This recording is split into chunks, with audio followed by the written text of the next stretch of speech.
Hey guys, welcome back. We are back in my garden again for another garden tour. Today we're going to walk through my front yard garden. I'm excited to share with you some real gems that we have in the garden. And of course some tried and true plants that I've used throughout a lot of my landscapes, as well as some new hybrid material. I'll make sure to list all the plant and trees as we walk through.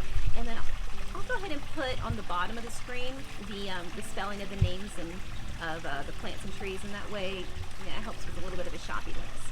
For those of you who are new to my channel, my name is Jennifer Bevins. I am a landscape designer here in Vero Beach, Florida, Zone 10A. My husband and I have owned construction landscape for a little over 20 years, and we specialize in places like this: front yards, backyards, side yards. We are a residential landscape design and installation company. So I will list our How It Works page at the bottom of this video, so that way you can check us out. If you're interested in a little bit more than the inspiration that you're getting here, then please give us a call.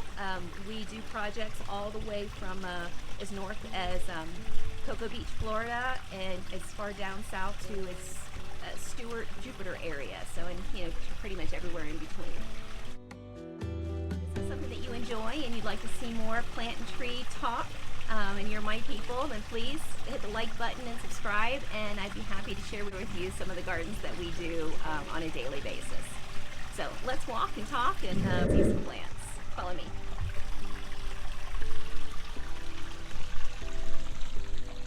So one thing that we really knew that we wanted in our front yard, we really wanted to focus on some privacy. If you've had a chance to see my backyard and side yard garden tours, you'll realize that that's kind of a theme. So we absolutely love our neighbors, but we do definitely like to be kind of cocooned in our own yard. So the front yard is no different. We started out with a nice privacy hedge, and then we kind of layered into it. So as for privacy hedges, I'll show you this coming through here. I chose the Lucie hedge. If you're new to Florida, you'll realize Lucie is one of the easiest hedges to work with. It is it's fantastic. No pest issues. It handles our rainy season. It handles our dry seasons. It handles salt. It's just kind of a go-to hedge. And if you're, like I said, if you're new to the area, you're probably hearing that word Lucie because it has been a tried and true hedge. If you're from down south, you'll notice that a lot of those privacy hedges end up being like ficus or podocarpus, and those are great. But over in the Vero Beach area and then a little further north, we have a little bit of trouble with those on whitefly, and just so much, all of that wet weather we get, they end up getting so much fungus. So Lucius handle both of those areas so much better. So you can plant these guys. I planted mine about 7-gallon size. To me, that's the most cost-effective size. Brings them about 36 inches tall, and then I put them 3 foot on center, so about 3 foot apart from the middle of each plant, and they do so well. They connect together really, really well. If you're new to planting them, you'll notice that they're a little floppy. They're a little dog-eared kind of when you initially put them in, but that just means they're a connective plant, so they're really going to knit together as they grow together. So just give them a little bit of time, and what those floppy limbs are doing is they're trying to find a connective plant next to each other. So make sure you plant them close enough to where they're going to do that. So this is the front of our yard. And Chuck, if you'll just kind of get a front view, it'll kind of give everybody a perspective of what they're looking at from the road. Now the county required us to do a pretty significant setback, so you can kind of see that from the road we are set back 20 feet. And because I didn't want a straight wall or a straight hedge, I ended up just doing a nice curved hedge, allowing us a little bit of room for some pop outs. I use Christmas palms because they're never really going to outgrow that area. Christmas palms grow to about 18 foot tall and then stop, which is going to be ideal because I'm going to allow this hedge to become 6 foot tall. And so pretty easy maintenance on this hedge. About every 60 to 90 days, I just cut off along the top and cut off along each side, and we're just talking a few inches just to kind of keep everything nice and tucked for that deep center growth. So we got 2 single Christmas palms here and a triple in the center. Right in this little cove here I've got pinwheel jasmine. These are perfect if you've got a dark spot in your garden. If you've got a morning sun or a little bit of shade, they do fabulous because this little pinwheel bloom just really pops in a dark area. So I use it as often as I can. I just really love the cluster. It's a tough plant. It can handle a lot of conditions. So it's definitely a go-to plant, but they do not like full sun, so you kind of want to steer clear of that. This is my, I have a very much love-hate relationship with ruby reds.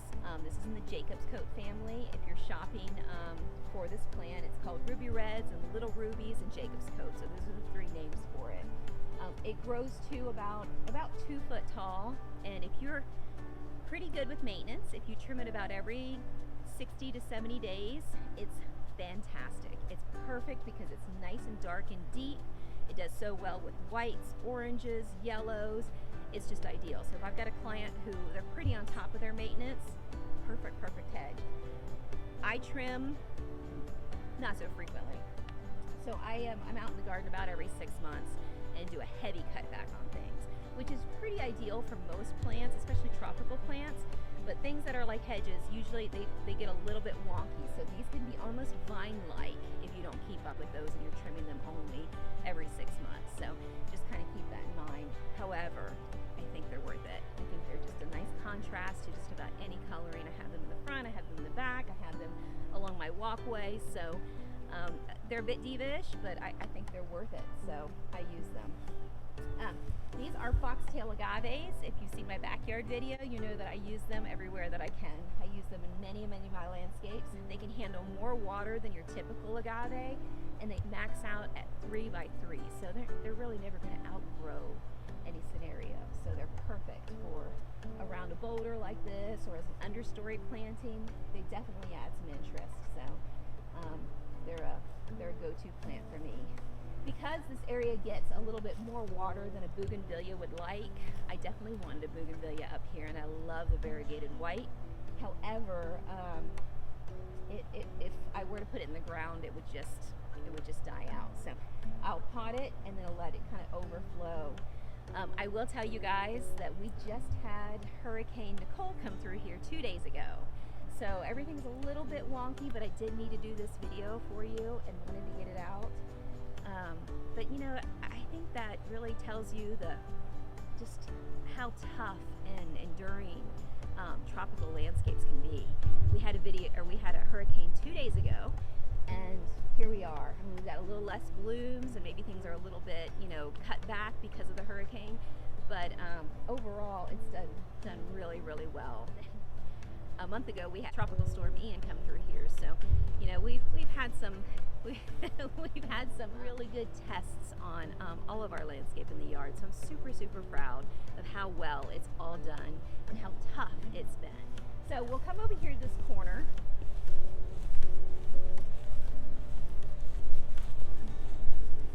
And like I mentioned, with the storm, we've lost all of the blooms on this guy. This little clustering, this is 3 plants. These were 3 7-gallon red cloaks. I mean, look at the size of this leaf. It's phenomenal. So this is, to me, a true tropical plant. I love it. I'll cluster them usually in corners for that same purpose. But they bloom this cone-shaped pink flower, and it goes from pink to red. I'll make sure to post a picture of what it looks like in its full glory so you can really see it. But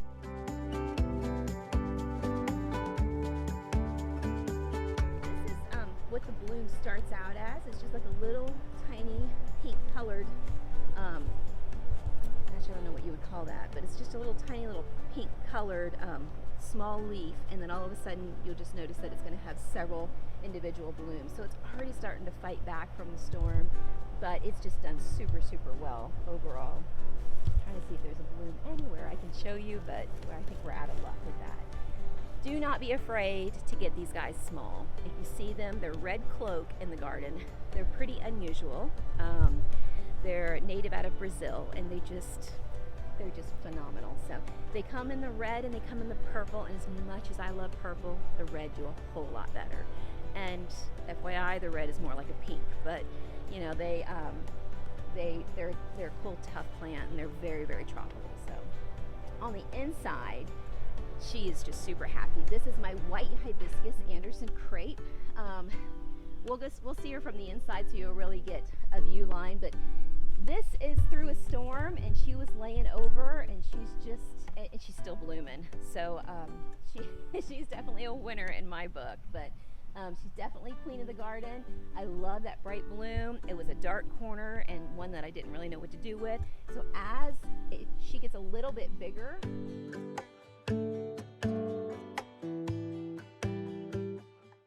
her stems will start to crown. So it'll start to kind of come and fold over, and then before you know it, it just looks like, you know, just a big messy collection of beautiful white blooms, and that'll take up a whole corner. And then these red cloaks will be the backdrop to her, and really, really show off with that coloration. Is just phenomenal from the inside, and I think from the outside. I think from the street it's gonna look beautiful. So we'll hop into the front, and you'll kind of see how that all plays out.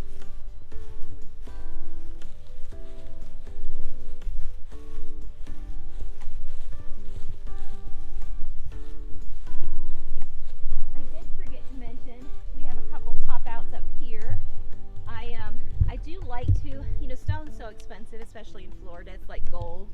But if I have a spot for it, just to highlight a little area, I will put a little pop out of stone and then hit an accent feature in that stone. This one here is a blue agave, and then just to the back of him is a male false agave. And it should really take up that whole area. That's why I don't have anything planted around him, because he will come into his own and really be a showcase. And both of them get 6 foot tall, so there'll be a nice bit of impact here.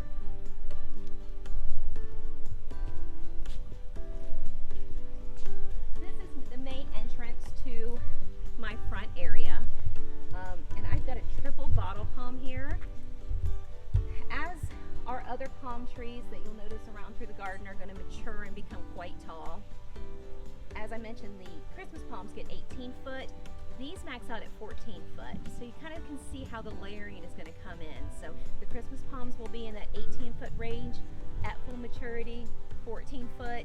Then we've got foxtails back here that are going to get 30 foot. And then of course we've got coconuts that God knows how big they get, but they continue to grow. So we've got a lot of layering, a lot of depth going on. And I think that's what makes a really interesting garden. So, or at least I hope it does. Well, you'll have to let me know what you think. So I have got triple bottle palms and double bottle palms in key areas. So I've got it on this corner of the garden here right at the entrance way, so we have some really good balance. And then right as you're coming around the corner there for that same type of impact. And I just think having a trio of these right in these key areas really sets off the front entrance. We've kind of done a rinse and repeat with the pinwheel jasmine underneath the bottle palm.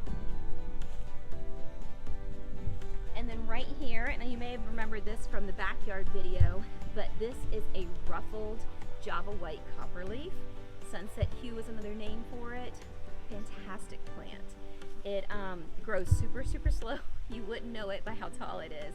I do like to keep it around 4 foot tall. It's just a tad bit taller than that now. But I love the density of this plant. I love how compact and thick. If you want a nice chunky little wall, this is your girl. So it's pretty easy care. Occasionally with the summer rains that we get, you might notice a little bit of fungus on it. Hit it with a fungicide, and it's good to go. So, but overall, it's been a fantastic plant for me to work with. And every time I find it in the nurseries, it's a little hard to come by, but every time I find it, I try to pick it up because I always know I can find a good home for it.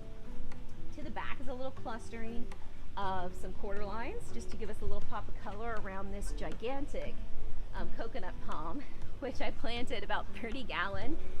When it was newly planted, and look at it, they're just fantastic how they take on such impact. They're such a force in a garden. So, and they're perfect when they're surrounded by some medium-sized tree material. So, and I think these are fantastic anchor points for each side of the walkway as you come up. I always feel like, even when I'm doing designs for clients, I always feel like if you can create a canopy for people to walk in under, it's just, there's just magic in that. I love that. So that's the atmosphere I was going for in my own space. So I hope I created it, and you can see that there. These are also copperleaf here, these pink tinged plants. These are called blaze copperleaf. And they're also known by bourbon copperleaf, so depending on which nursery you go to. But blaze copperleaf grow about I would say 6 inches to a foot a month, so they grow pretty fast, which is exactly why I have them as a backdrop. I love how they mound, how they become a thick plant grouping. They're really all you need if you're trying to really create some density in the back. If you've got a corner in your backyard and you want it to be full and lush and maybe have a couple palm trees popping out of it, blaze is a perfect copperleaf to work with. So they're tough. You have to do a hard trim back. You can cut them all the way back and they'll flush right back out. So they're just perfect for that. So I don't have a lot of patience for annuals. I wish I did. So I'll have little key areas where I can put in, like, maybe some orange and white or red and white for the holidays. But it's just little areas that I can tap them in, and that's kind of how I use my annuals. Coming around this corner, this is kind of another pop out. So I think front yard gardens are a little bit different than any other garden in the yard. If you saw my backyard video, it's tropical and organic and layers on top of layers, and you're really cocooned into the space when you're sitting back there. Front yard gardens are more contemporary, very clean lines. We're really looking at just more of the curb appeal type of feel for the front. However, this is more my personality on the inside of my hedge there. So from the outside looking in, you've got that clean straight line of the Lucie hedge at 6 foot with a little bit of pop outs for just a little bit of interest. But once you get in here, as it's saying, the party's in the back. That's kind of how this is. I have a little bit of wildness going on back here, which definitely suits me as I'm walking through my garden. So this area here is edged fully with some 2 different varieties of stone.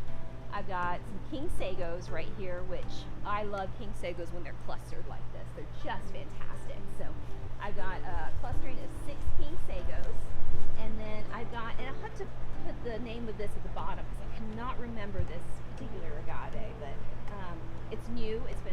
I've only had it for 2 years.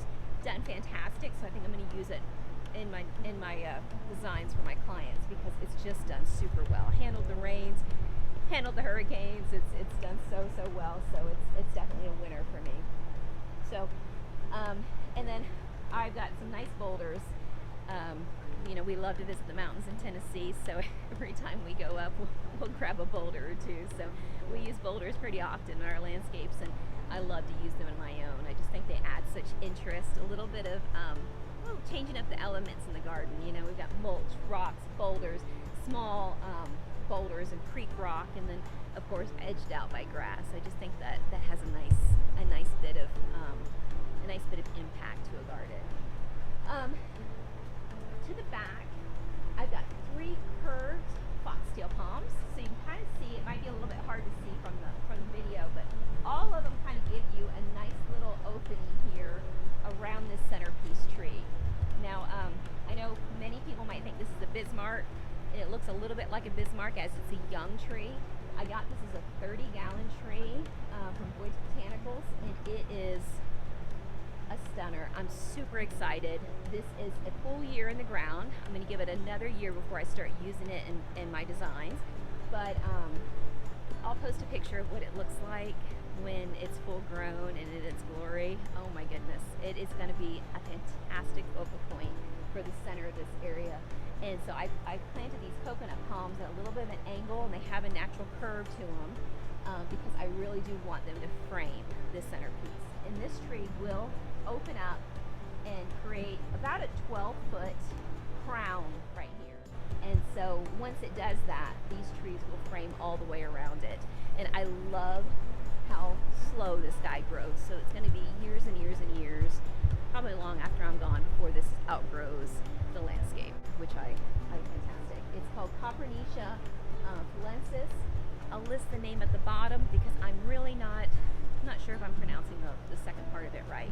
Again, it is a new tree for me. It's native to Cuba, and it's just an ideal tree to work with, and I cannot wait to start using it in my landscapes. To the back, I have Sanchezia here. If you saw the backyard video, you'll know that I love Sanchezia. I love that leaf curl. I love how clustered they get. I love how dense and thick and full, and just the no fuss that they offer. So I use them as a nice sweeping backdrop. To the back of those, I have glazed copperleaf. And if you look back through that side little secret garden-ish area back there, you'll see that I have some quarter lines kind of at this corner, and then I've got quarter lines on the right side of the house. So when you're looking this way, it kind of helps, like, I don't know, makes you feel like you have to kind of sweep around the landscape just to see what's back there. So I love that charm. So my yard is made up of a little bit of Alice in Wonderland for the backyard, and a little bit of that secret garden novel from the side yard. So I think that they're a fantastic, kind of mix. So to figure out what the front yard is made up of. So over here, I have got a spindle palm that's very, very old. Again, this spindle palm is like the bottle palm. It's going to max out at that 14, 15 foot range. So it's always going to be a perfect size. Even when my foxtails are 30 foot tall, this will be my depth. This will be my medium size in line with the bottle palm. So we have really good balance on both sides of the yard. I love my soldier here. I think statues in the garden, and you'll see it when I have up here by my waterfall. I think statues in the garden really give your eye a place to rest as you're moving through the garden. Statues and pots and boulders and rocks and all of that, really, that mix together really creates personality in a garden. So you'll notice I have a few of those. This here is the best producing lemon tree I have ever owned. This is a variegated lemon tree.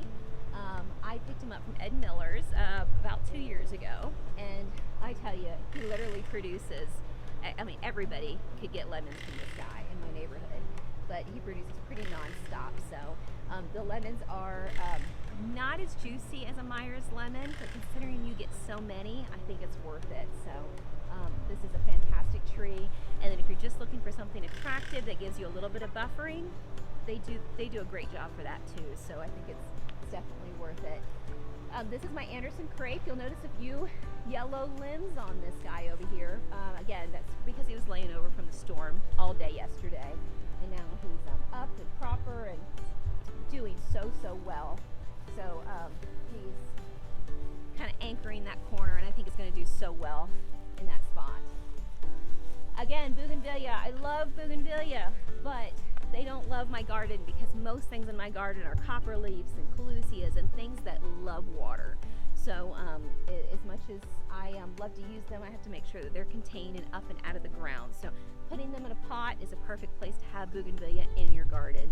And this guy is in a perfect Home Depot pot that's heavy enough to control him from moving too much, and he likes that spot and blooms almost all year long. So I think that's fantastic. These two little guys here are Americana agaves. They're just kind of like sphere looking little agaves and give a little bit of a punch to the garden. So I think they're great for that. And then on each side, on the inside of the bougainvillea, are more pinwheel jasmine. So if you'll notice that white and green is a really good balance for the pinks and the dark greens and the yellows. I just love them in the garden. We'll kind of do a sweep through here so you can see this all for yourself.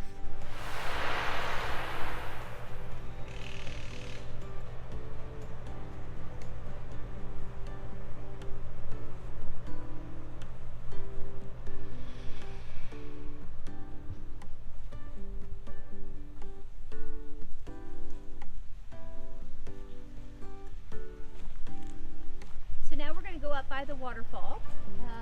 So this is my main entrance to the front door. This is definitely more me with a little bit of wildness, but again, this is my own personal space.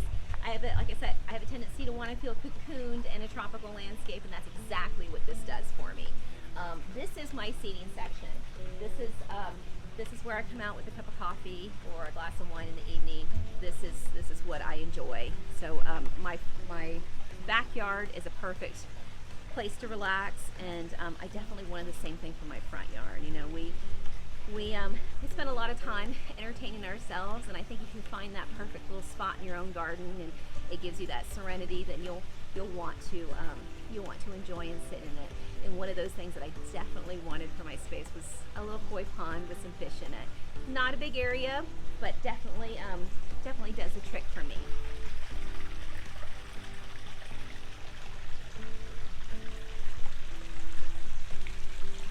So this is kind of framed. So you saw the back side of this little island here, and this is now the inside. And the inside is more my style, you know, a little bit more of a mesh of different fronds and different layers. And we've got some sagos, we've got some foxtail agave, some elephant ears, and then braced to the backing of with some Jamaican crotons and some blazed copperleaf.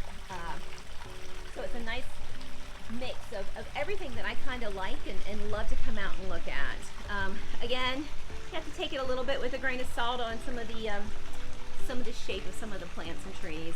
You know, they've done super well, but you know, you can definitely see the beading. Like, I hate to show you the quarter lines here because I know you've seen them in the backyard and they're phenomenal, but these guys were really gorgeous up here and really coming kind of towards the walkway in this area where you kind of had to peek around, which, you know, I love. But so many of them had to be cut from the storm because they were just ended up falling completely over, which is such a shame. The same with these guys. I mean, they look hideous now, but when before the storm they were just a little bit taller, and you could really they just really covered this whole area with that dark purple look. So right now they're kind of a little scraggly, but that's all because they've just gotten a really severe haircut. And so try not to judge them from that if you're going to put them in your garden. They're definitely worth it. This little guy is also a new palm I am super excited about. I will put a picture in to show you what it looks like matured. But this is a Fiji palm, super cool. Also a smaller palm tree, so kind of in lines with the bottle palms and the spindle palms, where it's not going to really outgrow this area. But very much of a fan, dynamic, cool palm, but more petite.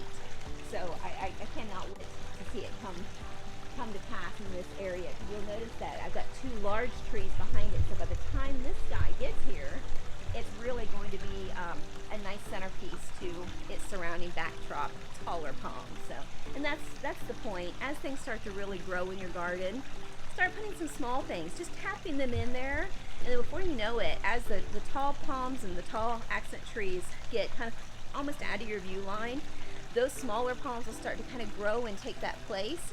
And then it not only allows you to see another row or another layer in your garden, but what it does is it really gives you, it draws your eye up so you don't lose that tall palm in the backdrop. It's now just become a part of the landscape. So it's definitely worth, you know, just kind of paying attention, and every few years tapping a little accent tree here and there. So Fiji palms, I will give you an update and let you know how well it's done so far.